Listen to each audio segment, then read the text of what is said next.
നമസ്കാരം സുഹൃത്തുക്കളെ, welcome back to my YouTube channel. So ഞാൻ അങ്ങനെ നമ്മുടെ ചിയാൻ വിക്രത്തിന്റെ വീര ധീര സൂരൻ സിനിമ പോയി കണ്ടിരിക്കുന്നതാണ്. ഡയറക്ടറിനെ കുറിച്ച് പറഞ്ഞു കഴിഞ്ഞാൽ അരുൺ കുമാർ, അതാണ് നമ്മുടെ ഡയറക്ടറിന്റെ പേര്. പുള്ളി ഇതിനു മുമ്പ് ചെയ്ത സിനിമ എന്ന് പറയുന്നത് ചിത്ത എന്ന് പറയുന്ന ഫിലിമാണ്. ഭയങ്കര ക്രിട്ടിക്കലി അക്ലൈംഡ്, ഭയങ്കര സൂപ്പർ ഹിറ്റ് സിനിമയാണ്. പക്ഷെ സത്യം പറയാലോ, ഈ ഡയറക്ടറിന്റെ ഒരു പടവും ഞാൻ കണ്ടിട്ടില്ല. അതേപോലെ തന്നെ സേതുപതി, വിജയ് സേതുപതിയുടെ പടം, അത് ഞാൻ കുറച്ച് തുടക്ക ഭാഗം മാത്രമേ കണ്ടിട്ടുള്ളൂ, അതും ഫുള്ള് കണ്ടിട്ടില്ല.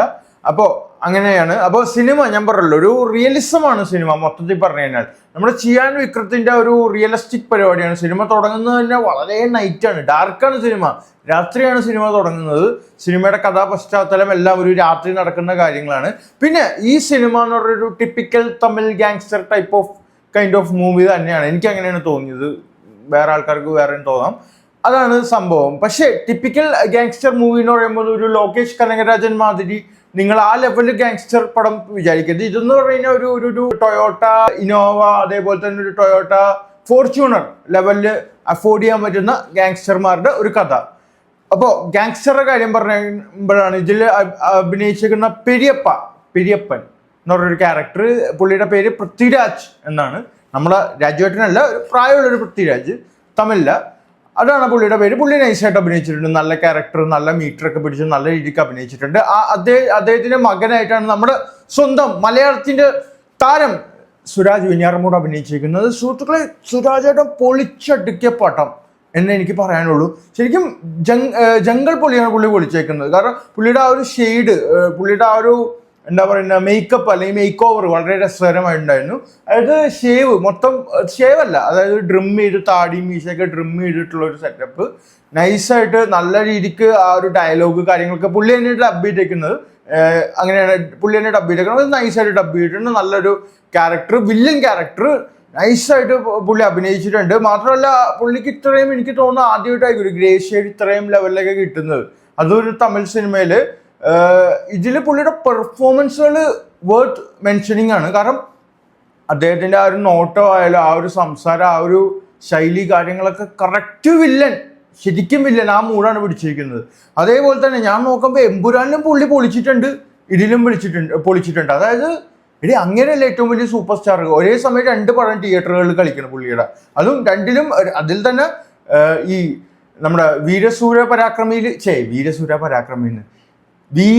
ധീര സൂര്യനിൽ അത്യാവശ്യം നല്ലൊരു ക്യാരക്ടർ, നല്ല സ്ക്രീൻ സ്പേസ് ഉള്ള ഒരു ക്യാരക്ടറാണ് പുള്ളിയുടെ. പുള്ളി ഒരു അവസാനമില്ല, ഒരു 75% പോയിന്റ് വരെ സിനിമയിലുണ്ട്. അപ്പോൾ പിന്നെയാണ് പുള്ളി തട്ടിപ്പോണത്. പുള്ളിയുടെ കില്ലിംഗ് എന്നൊക്കെ പറയുമ്പോൾ മാരകമാണ്. അതായത് പുള്ളിനെ തട്ടി വെട്ടി പീസാക്കി കളയും നമ്മുടെ ചിയാൻ വിക്രം. സോറി സ്പോയിലർ ആയി പോയെന്ന്. ഓക്കെ, എന്തായാലും അപ്പോൾ ഈ സിനിമയിലേക്ക് വരണമെങ്കിൽ രാത്രി നടക്കുന്ന ഒരു കഥ, ഗാങ്സ്റ്റർ പടം, അതിലേക്ക് നമ്മുടെ ഒരു ചിയാൻ വിക്രം കടന്നു വരുന്നു. പുള്ളിയുടെ ഒരു ഇൻട്രോ എന്ന് പറഞ്ഞൊരു വളരെ സിമ്പിളായിട്ടൊരു ഒരു മറ്റേ MIT സ്കൂട്ടറിൽ പോകുന്നത്. അതിൽ തന്നെ പുള്ളി ഒരു ഒറ്റ സീനേ ഉള്ളൂ, ഒരു ഫോണിൽ ഇങ്ങനെ വിളിച്ചിട്ട് നേരെ ഇങ്ങനെ തട്ടി പോക്കറ്റിലാക്കുന്നത് നൈസായിരുന്നു കേട്ടോ, നല്ല കിഡ്ലൻ ഒരു രസമാണ്. പക്ഷെ ഞാനത് പിന്നെ ആവർത്തിക്കുന്ന ഒറ്റ സീനേ ഉള്ളത്, അത് കൊള്ളായിരുന്നു, ആ സംഭവമൊക്കെ കൊള്ളായിരുന്നു. പിന്നെ അവിടെ തൊട്ട് പുള്ളിയുടെ ഒരു ക്യാരക്ടർ, പുള്ളിയുടെ ഫ്ലാഷ് ബാക്കിലേക്കൊക്കെ പോകുന്നു. പിന്നെ ഈ സിനിമ മൊത്തം ഷൂട്ട് ചെയ്തേക്കുന്ന എല്ലാം ഒരു സിംഗിൾ ഷോട്ടുകൾ വളരെയധികം ഉണ്ട് സിനിമയിൽ. പിന്നെ ഞാൻ പറഞ്ഞല്ലോ, ഒരു റിയലിസ്റ്റിക് മൂഡൊക്കെ പിടിച്ചിട്ടുണ്ടെങ്കിലും റിയലിസമായി വെറുപ്പിച്ചിട്ടില്ല. കാരണം കുറേ സ്റ്റണ്ട് സീനുകൾ സിനിമയിലുണ്ട്, നല്ല രീതിക്ക് വെട്ടിപ്പായിട്ട് ചെയ്തേക്കുന്ന സ്റ്റണ്ട് സീനുകൾ. ചിയാൻ വിക്രത്തിന്റെ ഒരു സീനിൽ പുള്ളി നമ്മുടെ ഫഹദ് ഫാസിൽ പൊളിച്ച പോലെ പൊളിക്കുന്നുണ്ട്. ഫഹദ് ഫാസിൽ യോബിന്റെ പുസ്തകത്തിൽ ഒരു പെർട്ടിക്കുലർ സീനിൽ പുള്ളി തോക്ക് വെച്ചിട്ടൊരു ഗിമ്മിക കാണിക്കും. അതൊരു സീനിൽ ചിയാൻ വിക്രം കാണിക്കണ്ട, എൻ്റെ മോനോ, അത്രയും നേരം വരെ തിയേറ്ററിൽ ഇങ്ങനെ കണ്ടുകൊണ്ടിരുന്ന ആൾ പെട്ടെന്ന് ആ ഒരു ഫീലായിരുന്നു എനിക്ക് കിട്ടിയത്. നൈസ്, ആ ഒരു പെർട്ടിക്കുലർ സീൻ കൊള്ളാം. അതേപോലെ തന്നെ ഒരുപാട് സീൻസ് നമുക്ക് പറയാം. അതായത് പെർഫോമൻസ് വൈസ് വളരെ അധികം മികച്ചതാണ് നമ്മുടെ ചിയാൻ വിക്രമിൻ്റെ. നൈസ് പെർഫോമൻസ് ഉണ്ട്, സ്റ്റണ്ട് സീന്, ഫൈറ്റ്, കൊറിയോഗ്രാഫിയൊക്കെ പൊളി, അടിപൊളി സംഭവം. അതേപോലെ തന്നെ സുരാജേട്ടൻ്റെ അഭിനയം രസകരമായിട്ട് അഭിനയിച്ചിട്ടുണ്ട്. പിന്നെ നമ്മുടെ മലയാളം ക്യാരക്ടേഴ്സ് മാല പാർവതി, ശ്രീജ രവിയൊക്കെ ഉണ്ട്. ശ്രീജ രവി നമ്മുടെ ഡബ്ബിങ് ആർട്ടിസ്റ്റ്. ശ്രീജ രവിയുടെ റോളും അതേപോലെ മാല പാർവതിയുടെ റോളും ഭയങ്കരമായിട്ടില്ല. അതായത് ഇവർ രണ്ടുപേരും അമ്മ ക്യാരക്ടറാണ് അഭിനയിച്ചേക്കുന്നത്. എന്നാലും ഉള്ളതും നൈസായിട്ട് ചെയ്തിട്ടുണ്ട്. മാല പാർവതി പിന്നെ അറിയാമല്ലോ, ഇമോഷനൊക്കെ എടുത്ത് വെറുതെ നമ്മളെ കരയിപ്പിച്ച് വെറുപ്പിക്കുന്ന ഒരു ക്യാരക്ടറാണ്. പക്ഷെ ഇതിൽ അവരൊരു നല്ല രീതിക്ക് പിടിച്ചിട്ടുണ്ട്. അത്രയധികം വാരി വെതറി ഇമോഷൻസ് ഒന്നുമില്ല, നൈസായിട്ട് ചെയ്തിട്ടുണ്ട് പടത്തിൽ. പിന്നെ എനിക്ക് പറയാനുള്ള ഒരു ക്യാരക്ടറും കൂടിയുണ്ട്. അതായത് നമ്മുടെ വിക്രം, ചിയാൻ വിക്രത്തിന്റെ വൈഫായിട്ട് അഭിനയിച്ച ഒരു സെക്കൻഡ് പേര് ദുഷ്ര വിജയൻ. പുള്ളിക്കാരി നൈസായിരുന്നു, നല്ലൊരു അഭിനയം, നല്ല ഒരു എന്താണ് ട്രെയിലർ മെയ്ഡ് സിനിമ.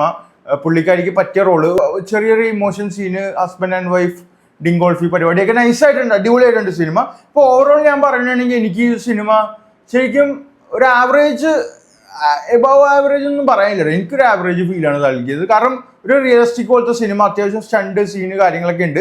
വലിയ രീതിക്ക് കഥയൊന്നും ഇല്ല പടത്തിൽ, കഥയൊന്നും അന്വേഷിച്ച് പോകണ്ട. കാരണം അറിയാലോ, തമിഴ് സിനിമ അടി ഇടി വെടി അത് തന്നെയാണ് കഥ. പക്ഷെ ചിയാൻ വിക്രത്തിന്റെ ആരാധകർക്ക് അവരുടെ പെർഫോമൻസ് കാണണം എന്നുള്ളവർക്കൊക്കെ ബെസ്റ്റാണ് പടം. എസ്.ജെ. സൂര്യയുടെ ഒരു ക്യാരക്ടർ പോലീസുകാരനായിട്ട് പുള്ളി വെറുതെ മാരക അഭിനയം. മാത്രമല്ല പുള്ളിയുടെ നോട്ടത്തിലാണെങ്കിലും ഭാവത്തിലാണെങ്കിലും നമുക്ക് ആ പോലീസിന്റെ ആ ഒരു ഇത് ഫീൽ ചെയ്യും. രക്ഷയില്ലാത്ത അഭിനയം. പുള്ളിയുടെ പെർഫോമൻസും നൈസായിട്ടുണ്ട്. അതായത് ഇതിൽ പെർഫോമൻസ് വൈസ് എല്ലാവരും ബ്രില്യൻ്റ് ആയിട്ട്, എന്നാൽ ഒരു സ്റ്റോറി കാര്യങ്ങളൊന്നും പ്രത്യേകിച്ചില്ല. അതാണ് എനിക്ക് ഫീൽ ചെയ്തത്. പിന്നെ എനിക്ക് തോന്നിയത് ഈ സിനിമ വല്ലാണ്ട് ഈ റിയലിസ്റ്റിക് പിടിച്ച് ലെങ്ത് ആക്കിയിട്ടുണ്ട്. ഒരു 3 മണിക്കൂറുണ്ട് പടം. നമ്മുടെ എമ്പുരാൻ പോലെ 3 മണിക്കൂർ പടം ഷൂട്ട് ചെയ്തിട്ടുണ്ട്. ഈ 3 മണിക്കൂർ നൈറ്റ് സീനാണ് മെയിനായിട്ട് അവർ ഫോക്കസ് ചെയ്യുന്നത്. പിന്നെ അതേപോലെ തന്നെ ഫ്ലാഷ് ബാക്ക് കുറച്ച് സീനുകളും ഉണ്ട്. അപ്പോൾ അതാണ് ഞാൻ പറഞ്ഞത്, അവർക്ക് കുറച്ചധികം ട്രിം ചെയ്യാമായിരുന്നു, പടം കുറച്ച് അങ്ങോട്ട് വെട്ടി കുറക്കാമായിരുന്നു പല ഭാഗങ്ങളും.